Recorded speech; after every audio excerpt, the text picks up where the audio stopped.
Societies have been hitherto understood as no more than the content of a territorial, symbolically protected, and usually monolingual container. Consequently, as a collective body, which located its self-assurance in a national hermetic enclosure, oscillating along its own scales and frequencies. Such historical communities, lingering on the intersection between self and place, so-called peoples, are for the most part constructed along a wide gap and in low-level flight between inside and outside, due to their characteristics as self-containers.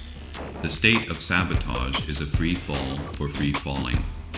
A landless people cannot succumb to the same fallacy that has imposed itself on nearly every settled people throughout history, namely, the fallacy of understanding the land itself as the container of the people, and their own land as the a priori of their lives' meaning or identity.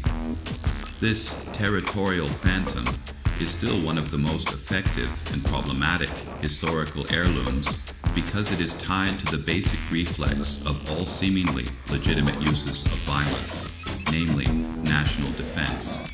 It is based on the obsessive equation of place and self, the axiomatic error in territorial reasoning.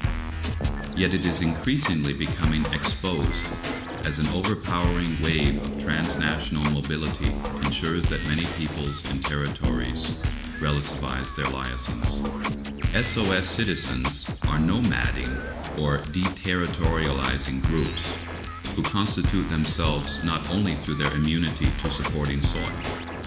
Rather, their communicative interactions function as an autogenous vessel in which participants contain themselves and stay in form while the group drifts through external landscapes. As a portative state community, SOS offers real transit spaces, places where people convene but without wishing or being able to bind their identity to a locality. SOS spaces and places do not depend on irregular inhabitants or on a collective self. It is peculiar to SOS that it does not retain its visitors.